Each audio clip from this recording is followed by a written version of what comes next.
केन्द्रापड़ा जिला राजकनिका भारीगदा पंचायत नोडाल उच्च विद्यालय परिसर में एजुकेशन फॉर ऑल कार्यक्रम अनुष्ठित किट और केस मिलित आनुकूल्य एजुकेशन फॉर ऑल कार्यक्रम अनुष्ठित होईछि।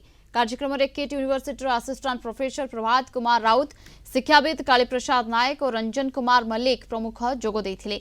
एही अवसर में शिक्षा क्षेत्र में छात्र छात्री विभिन्न समस्या उपर आलोचना होइतिला। किभली और काहींकि केउ परिस्थिति रे छात्र छात्री अधारू पाठ छाड़ुछंती से नहीं विशेष भाव में आलोचना करा जायथिला। कार्यक्रम में छात्र छात्री शिक्षक बुद्धिजीवी माने उपस्थित थिले। ये जो किड्स और किम्स रे जो कार्यक्रम तार वास्तविक स्वप्न देखी प्रद्युम्न बल सहित मध्य संपर्क आम सब थिला।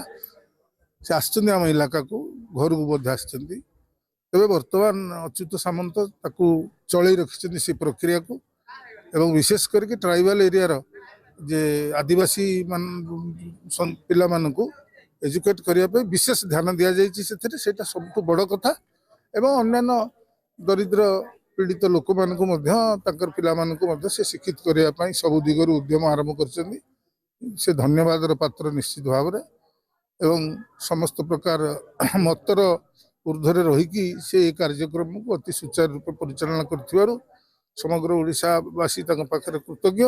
एजुकेशन फॉर ऑल प्रथम मो तरफ तथा मो विद्यालय तरफ प्रोफेसर डॉक्टर अच्युत सामंत को धन्यवाद देवी जे से ओडिशा रे एई भली एक कार्यक्रम प्रचार प्रसार करचंदी। पिलामानक उद्देश्य रे शिक्षा प्रति सचेतनता और गोटे युक्त मानसिकता माने पॉजिटिव मानसिकता सृष्टि करने सब प्रकार उद्यम से जारी रखिछंती।